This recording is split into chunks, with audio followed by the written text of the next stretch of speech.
عزیز طلباء و طالبات، ہمارے آج کے لیکچر کا موضوع ہے علامہ اقبال کے شخصی مرثیے مرزا غالب اور مرثیے داغ۔ شخصی مرثیہ سے مراد کربلا کے علاوہ سیاسی، سماجی، نسبتی کسی اہم شخصیت کی موت پر لکھی جانے والی شاعری ہے۔ اس کی کوئی خاص حیت نہیں ہوتی۔ 20ویں صدی میں اسی مرثیہ کی ہی طرز پر لکھا جاتا رہا، لیکن جلد ہی اس نے دیگر نظموں کی حیت اختیار کر لی۔ موجودہ دور میں آزاد نظم کے طور پر بھی شخصی مرثیہ دیکھنے میں آتے ہیں۔ مرزا غالب کی وفات پر اردو ادب کے سب سے بڑے مرثیہ نگار میر انیس نے اشعار کہے جو شخصی مرثیے کی ذیل میں آتے ہیں۔ اسی طرح مرزا غالب کی وفات پر مولانا حالی نے بھی شخصی مرثیہ کہا۔ میر تقی میر نے اپنی جوان بیٹی کی وفات پر مرثیہ لکھا تھا۔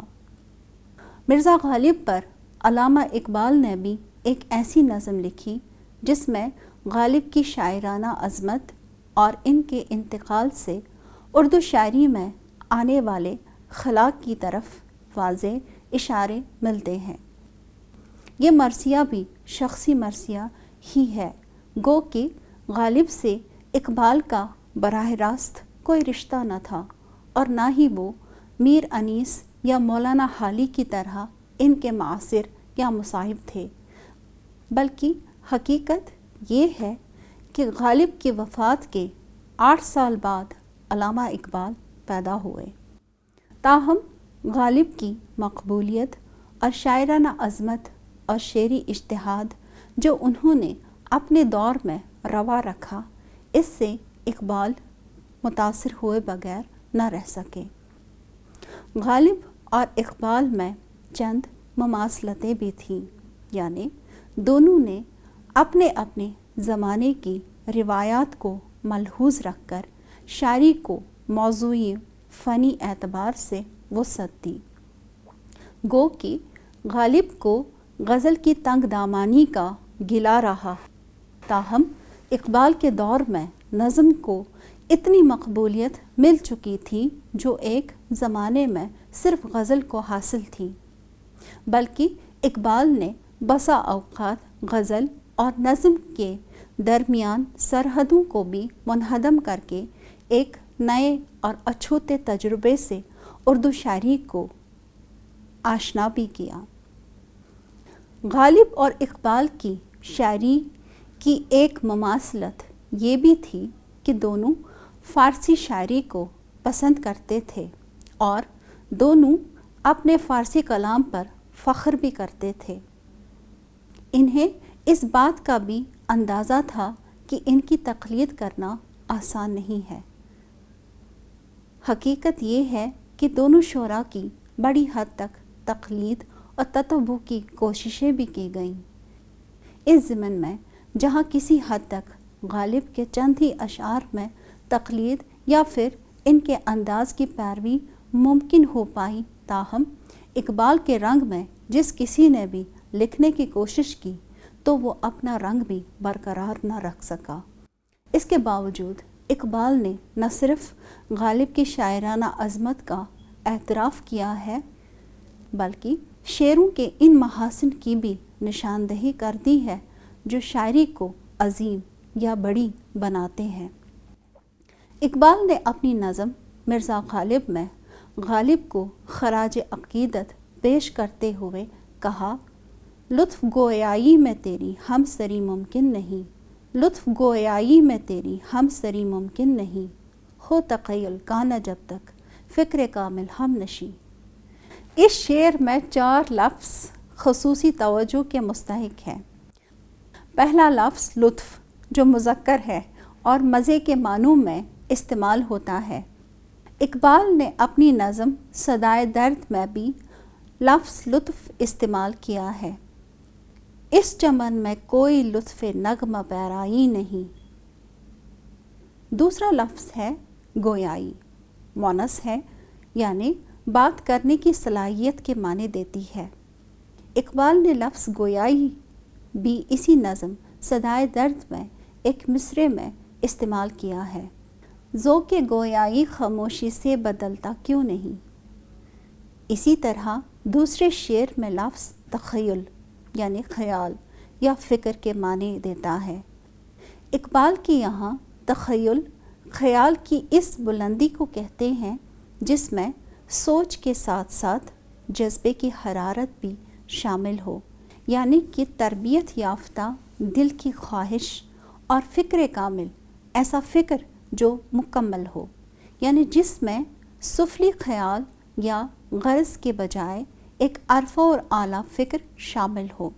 جو مبسوط ہو۔ گویا کہ اگر ہم اس شعر کو دیکھیں تو اقبال اس بات کا اعتراف کرتے ہیں کہ غالب کی شاعرانہ عظمت یا انداز بیاں کی تقلید کوئی آسان کام نہیں ہے۔ اس کے لیے انسان کے اندر ایک عام تخیل سے آگے ایک اعلیٰ فکری نظام کی ہم نشینی پہلی شرط ہے۔ محض شاعری کا ذوق ہی کافی نہیں ہے، یہ نظم اشعار سے شروع ہوتی ہے۔ فکر انسان پر تیری ہستی سے یہ روشن ہوا، فکر انسان پر تیری ہستی سے یہ روشن ہوا، ہے پرے مرغے تخیل کی رسائی تا کجا، تھا سراپا روح تو بزم سخن پے کر تیرا، تھا سراپا روح تو بزم سخن پے کر تیرا، زیب محفل بھی رہا محفل سے پنہا بھی رہا، دید تیری آنکھ کو اس حسن کی منظور ہے، دید تیری آنکھ کو اس حسن کی منظور ہے، بن کے سوزے زندگی ہر شے میں جو مستور ہے۔ یہ چھوٹی نظم ہے، صرف 5 بندوں پر مشتمل ہے۔ نظم کا آغاز ہی اقبال نے غالب کی مکمل فکر اور ان کے غیر معمولی قوت متخیلہ کے اعتراف سے کیا ہے، اور یہ بھی بتانے کی کوشش کی ہے کہ شاعر جس کو عظیم شاعر کہا جاتا ہے وہ محض اچھی اور مکمل سوچ اور شاعرانہ خصوصیات سے ہی مملو نہیں ہوتا، بلکہ اس کا دل بھی خوبصورت ہوتا ہے، اور سب سے اہم وہ ایک سچی اور پاک روح اپنے اندر رکھتا ہے، اور اس شاعر کی یہ تمام خصوصیات کبھی سامنے آتی ہیں اور کبھی چھپی ہوئی رہتی ہیں۔ شاعر کی ایک اہم خصوصیت اس کا قوت مشاہدہ ہوتا ہے، اور اپنی اس قوت سے وہ صرف خوبصورتیاں ہی نہیں دیکھتا، بلکہ وہ ان خوبصورتیوں میں چھپے سوز و درد کو بھی دیکھتا ہے، اور اس کو شعری قالب میں بھی ڈھالتا ہے، اور غالب اسی قبیل کے شاعر تھے۔ محفل ہستی تیری بربت سے ہے سرمایہ دار، محفل ہستی تیری بربت سے ہے سرمایہ دار، جس طرح ندی کے نغموں سے سکوتے کو حصار، تیرے فردوس تخیل سے ہے قدرت کی بہار، تیرے فردوس تخیل سے ہے قدرت کی بہار، تیری کشت فکر سے اگتے ہے عالم سبزوار، زندگی مضمر ہے تیری شوخی تحریر میں، زندگی مضمر ہے تیری شوخی تحریر میں، تاب گویائی سے جنبش ہے لب تصویر میں۔ غالب اگرچہ فلسفی نہ تھے، لیکن وہ اردو کے پہلے ایسے شاعر ہیں جنہوں نے زندگی اور اس سے وابستہ اشیاء، جن میں انسانی رشتے بھی ہیں اور انسانی جذبات بھی، ان کو بہت ہی قریب سے دیکھنے اور سمجھنے کی کوشش کی ہے، اور اس قسم کی سوچ میں تخیل اور فکر دونوں کی شمولیت ضروری ہے۔ چنانچہ اقبال نے اپنے اس بند میں 2 استعارے ایسے استعمال کیے ہیں جو 2 لفظوں سے مرکب ہوئے ہیں، بلکہ یہ ترکیب انہی کی شخصیت کا خاصہ ہو سکتے ہیں۔ ایک استعارہ ہے فردوس تخیل اور دوسرا استعارہ ہے کشت فکر۔ فردوس کے معنی جنت کے ہیں، اور تخیل فکر اور سوچ کی ایک حالت یا کیفیت کا نام ہے۔ گویا کہ فردوس تخیل سے ان کی مراد اعلیٰ تخیل یا فکر ہے، جس سے آگے کی اور کوئی راہ ممکن نہیں ہو سکتی۔ اسی طرح کشت فکر، کشت کے معنی کھیت ہے اور فکر سوچ کی اعلیٰ منزل ہے، اس طرح کشت فکر کے معنی ہوئے اعلیٰ سوچ کی کھیتی جس سے سبزہ ہی اگ سکتا ہے۔ گویا کہ اقبال کی مراد یہ ہے کہ جو کوئی غالب کو پڑھے گا اس کے اندر بھی تخیل، فکر، جذبہ اور ادراک کی اعلیٰ صفات پیدا ہوں گی۔ اتنا ہی نہیں، غالب کی ایک اہم صفت ان کا شوخی تحریر بھی ہے۔ غالب جن کو حالی نے حیوان ظریف کہا تھا، غالب کو اپنی بات ظریفانہ انداز میں رکھنی آتی تھی۔ وہ جہاں سماج پر طنز کرتے تھے وہیں خود پر بھی چوٹ کرنے سے دریغ نہیں کرتے، اور جو کوئی ان سے ملتا تھا وہ ان کی اس خوبی کا متعارف ہو جاتا تھا۔ نطق و سو ناز ہے تیرے لب اعجاز پر،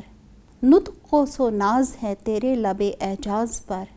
محب حیرت ہے ثریا رفت پرواز پر، شاہد مضمون تصدق ہے تیرے انداز پر، شاہد مضمون تصدق ہے تیرے انداز پر، خندہ زن ہے غنچے دلی گل شیراز پر، آہ تو اجڑی ہوئی دلی میں آرامیدہ ہے، آہ تو اجڑی ہوئی دلی میں آرامیدہ ہے، گلشن ویمر میں تیرا ہم نوا خوابیدہ ہے۔ غالب کی زبان دانی اور لطف گویائی کے سب لوگ متعارف تھے۔ وہ لوگ جنہوں نے اپنے وقت پر ان کی مشکل پسندی پر اعتراض کیا تھا، مگر دھیرے دھیرے جب غالب کا اصل رنگ سامنے آیا تو سب لوگوں کو ان کے نطق کا قائل ہونا پڑا، اور اس کا اعتراف ہر جگہ کے لوگوں نے کیا، جو کہ دلی کا گل شیراز ہے۔ گل شیراز کا استعارہ یہاں بہت خوب معلوم ہوتا ہے۔ غنچۂ دلی یعنی جو غالب کے بعد شعراء آئے وہ خندہ زن ہے۔ یہ دونوں استعارے ایک دوسرے کو معنوی اعتبار سے تقویت دے رہے ہیں، یعنی کہ بعد میں آنے والے شعراء بھی ان کے معتقد و مقلد ہوئے۔ اس کے بعد اقبال نے ان کی وفات پر افسوس کیا ہے کہ اب حقیقتاً غالب کے انتقال کے بعد ہی صحیح معنوں میں دلی اجڑ گئی جہاں وہ مدفن ہے، اور غالب کا ایک اور ہم نوا شاعر گوئٹے ویمر میں خوابیدہ، یعنی ان کا تربت ویمر میں ہے، جو کہ اپنے وقت کے غالب شاعر بھی تھے۔ لطف گویائی میں تیری ہم سری ممکن نہیں، لطف گویائی میں تیری ہم سری ممکن نہیں، ہو تخیل کا نہ جب تک فکر کامل ہم نشی، ہائے اب کیا ہو گئی ہندوستاں کی سرزمی، ہائے اب کیا ہو گئی ہندوستاں کی سرزمی، آہ اے نظارہ آموز نگاہ نکتہ ہیں، گیسوئے اردو ابھی منت پذیر شانہ ہے، گیسوئے اردو ابھی منت پذیر شانہ ہے، شمع یہ سودائی یہ دل سوزی پروانہ ہے۔ گو کہ جیسا ہم نے اس نظم کے شروع میں کہا تھا کہ غالب کی تقلید اور ان کے خیالات و مضامین، تراکیب، شعر کی پیروی کئی مؤخرین شعراء نے کی، مگر غالب کی ہمسری کے لیے تخیل کی جولانی، تدبر، استدلال اور فکر کامل بہت ضروری ہے، جو کہ غالب کی محبت اور ان کے جیسا درد مند دل اور باشعور ذہنیت کے طفیل ہی ممکن ہے۔ اب ہندوستان میں کوئی دوسرا غالب پیدا نہیں ہو سکتا، اور جب کہ ابھی اردو کو مزید غالب جیسے شعراء کی ضرورت ہے، یہ ایسی شمع ہے جس کو ایک دل سوز پروانے کی اب بھی حاجت ہے، مگر افسوس کہ غالب نہیں ہے، اور کسی شاعر کا شانہ گیسوئے اردو کا متحمل ہو بھی نہیں سکتا۔ اے جہاں آباد اے گہوارہ علم و ہنر، اے جہاں آباد اے گہوارہ علم و ہنر، ہے سراپا نالہ خاموش تیرے بام و در، ذرے ذرے میں تیرے خوابیدہ ہیں شمس و قمر، ذرے ذرے میں تیرے خوابیدہ ہیں شمس و قمر، یوں تو پوشیدہ ہے تیری خاک میں لاکھوں گوہر، دفن تجھ میں کوئی فخر روزگار ایسا بھی ہے، دفن تجھ میں کوئی فخر روزگار ایسا بھی ہے، تجھ میں پنہا کوئی موتی آبدار ایسا بھی ہے، یہ اس نظم کا آخری بند ہے۔ شروع کے 3 بندوں میں اقبال نے غالب کی شاعرانہ عظمت اور ان کے فلسفیانہ درک اور بصیرت اور سوز و گداز کے ساتھ طبیعت کی ظرافت، ان تمام اوصاف کی تعریف و توصیف کر کے اس عظیم ہستی کو خراج دیا ہے، اور آخری 2 بندوں میں انہوں نے ان کی وفات سے اردو شعر و ادب میں جو خلا پیدا ہوا ہے اس کا واویلا کیا ہے، اور اب وہ فکر مند بھی ہیں کہ اردو زبان و ادب اس خلا کو کیسے پاٹے گی، جبکہ ابھی اس زبان اور اس کے شعر و ادب کو غالب جیسے ہمدرد رہنما اور زبان داں شاعر کی بے حد ضرورت ہے۔ اب وہ اس آخری بند میں دلی جو جہاں آباد یا شاہ جہاں آباد بھی کہلاتی تھی کو مخاطب کر کے کہتے ہیں کہ کیا اس گہوارے علم و ہنر، کیونکہ دلی ایک وقت میں پورے ہندوستان میں علم و ہنر کا گہوارہ تسلیم کیا جاتا تھا، کیونکہ اب یہ دلی خاموش ہو چکی ہے، اگرچہ یہاں جا بجا بہت عظیم و شان ہستیاں مدفن ہیں اور اس کی مٹی کے نیچے لاکھوں گوہر بے نشاں ہے۔ کیا تمہارے اندر غالب جیسا کوئی فخر روزگار دفن ہے یا کوئی ایسا گوہر آبدار موجود ہے؟ یعنی کہ غالب نہ صرف اپنے زمانے کی یکتا ہستی تھی بلکہ آنے والے وقتوں میں بھی دلی نے کوئی اور ایسا شاعر پیدا نہ کیا۔ اگرچہ دیکھا جائے خود علامہ اقبال غالب کی شخصیت کی مزید توسیع ہے، اور ان سے پہلے داغ دہلوی بھی آئے جو اتفاق سے اقبال کے استاد بھی رہ چکے ہیں۔ داغ دہلوی اپنے زمانے کے ایک جید عالم و شاعر تسلیم کیے جاتے تھے۔ اقبال نے شاعری میں بڑی دیر تک نہ سہی مگر ان سے اصلاح ضرور لی ہے، اور شروع میں ان کے رنگ میں غزلیں بھی کہی ہیں، جیسے نہ آتے اگر اس میں تکرار کیا تھی، نہ آتے اگر اس میں تکرار کیا تھی، مگر وعدہ کرتے ہوئے آر کیا تھی، بری بزم میں اپنے عاشق کو تاڑا، بری بزم میں اپنے عاشق کو تاڑا، نگاہ تیری مستی میں ہوشیار کیا تھی۔ اور اقبال کو اپنی شاگردگی داغ پر فخر بھی تھا۔ نسیم و تشنہ ہی اقبال کچھ اس پر نہیں نازا، نسیم و تشنہ ہی اقبال کچھ اس پر نہیں نازا، مجھے بھی فخر ہے شاگردگی داغ سخندہ کا۔ داغ کا انتقال 1905 عیسوی میں حیدرآباد دکن میں ہوا اور وہیں پیوند خاک ہوئے۔ داغ کی وفات پر اقبال نے اپنے استاد کو خراج دینے اور ان کے داغ مفارقت کے اظہار کے لیے مثنوی کی حیث میں ایک مختصر مرثیہ لکھا جو ایجاز و اختصار، رمز و کنایہ، تاثیر و بلاغت اور دیگر شعری محاسن سے مملو اور لاجواب ہے۔ مرثیہ داغ کا آغاز ان اشعار سے ہوتا ہے: عظمت غالب ہے ایک مدت سے پیوند زمیں، عظمت غالب ہے ایک مدت سے پیوند زمیں، مہدی مجروح ہے شہر خموشاں کا مکیں، توڑ ڈالی موت نے غربت میں مینائے امیر، توڑ ڈالی موت نے غربت میں مینائے امیر، چشم محفل میں ہے اب تک کیف صحبائے امیر، آج لیکن ہم نوا سارا چمن ماتم میں ہے، آج لیکن ہم نوا سارا چمن ماتم میں ہے، شم میں روشن بجھ گئی بزم سخن ماتم میں ہے۔ مرثیے کی ابتدا میں غالب، میر مہدی مجروح اور امیر مینائی کی اموات کا ذکر کر کے داغ کو شمع بزم سخن سے تعبیر کرتے ہوئے کہا ہے: شمع روشن بجھ گئی سارا چمن ماتم میں ہے۔ داغ کو بلبل دلی اور اپنے طرز کا آخری شاعر قرار دیتے ہوئے کہا ہے: چل بسا داغ آہ میت اس کی زیب دوش ہے، چل بسا داغ آہ میت اس کی زیب دوش ہے، آخری شاعر جہاں آباد کا خاموش ہے۔ داغ کی شاعرانہ خصوصیات کو یوں خراج تحسین پیش کیا ہے: اب کہاں وہ باک پن، وہ شوخی طرز ادا، اب کہاں وہ باغبن وہ شوخی طرز ادا،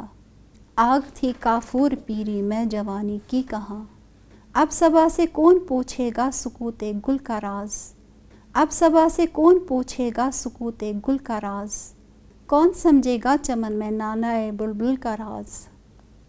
اقبال نے اس احساس کا اظہار کیا ہے کہ دنیا میں بہت سے شاعر پیدا ہوتے رہیں گے،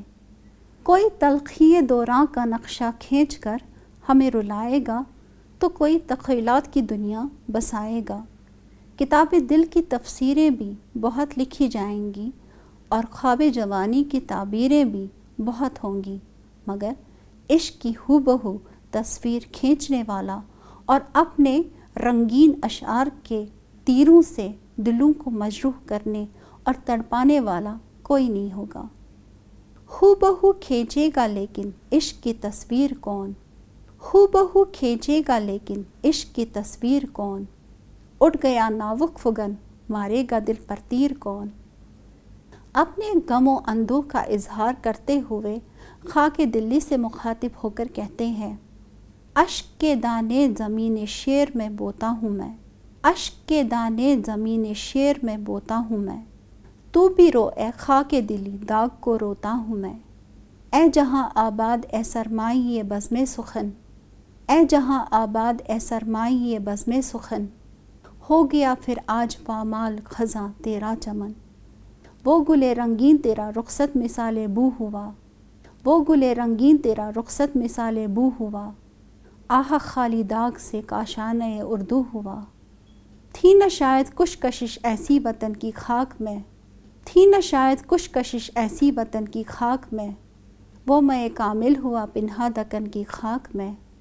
اٹھ گئے ساقی جو تھے میں خانہ خالی رہ گیا، اٹھ گئے ساقی جو تھے میں خانہ خالی رہ گیا، یادگار بزم دلی ایک خالی رہ گیا۔ جس طرح اقبال نے غالب کے مرثیے میں اس بات کا افسوس کیا ہے کہ دلی جو گہوارہ علم و ہنر تھی، غالب کے انتقال کے بعد ہی سچ میں اجڑ گئی اور اب اس سرزمین پر کوئی اور غالب پیدا نہ ہوگا۔ اسی طرح وہ مرثیے داغ کے آخری اشعار میں دلی کے ایک بار پھر اجڑنے کا ماتم کر رہے ہیں کہ یہ جہاں آباد پھر ایک دفعہ خزاں سے پامال ہوا کہ اس کا گل رنگین چمن سے رخصت ہو چکا ہے۔ قلق اس بات کا بھی ہے کہ اس شاعر رنگین نو کو اپنی آخری پناہ گاہ کے طور پر دلی کی خاک بھی نصیب نہ ہو سکی، بلکہ یہ غریب الدیاری میں ہی چل بسا اور اس طرح یہ میں کامل دکن کی خاک میں مدفن ہوا اور دلی سے تمام ساقی اٹھ گئے۔ یہ خالی پیمانے کی مانند ہے جس میں فقط ایک ہی یادگار ہستی موجود ہے جو مولانا حالی کی ہے۔ اٹھ گئے ساقی جو تھے میں خانہ خالی رہ گیا، اٹھ گئے ساقی جو تھے میں خانہ خالی رہ گیا، یادگار بزم دہلی ایک خالی رہ گیا۔ اقبال نے اپنے مخصوص طرز سخن، شعری زبان، سحرکاری، فکر تخیل اور جذبات کی وارفتگی کو برائے کار لاتے ہوئے اس مرثیے میں داغ کی شاعرانہ انفرادیت، شوخی، بانک پن، جذبات نگاری، واردات عشق کے بے محابہ اظہار، دلکشی، جاذبیت اور رنگینی خیال، غرض داغ کی شاعری کے جملہ عناصر ترکیبی کو بہترین خراج تحسین پیش کیا ہے۔ شخصی مرثیوں میں اقبال کے ان دونوں نظموں یعنی مرزا غالب اور مرثیے داغ کی خصوصیت تو انفرادیت مسلم ہے۔ عزیز طلبہ و طالبات، انشاءاللہ ہم آئندہ ایک اور لیکچر کے ساتھ آپ کی خدمت میں پیش ہوں گے۔ جب تک کے لیے دیجیے اجازت۔ خدا حافظ۔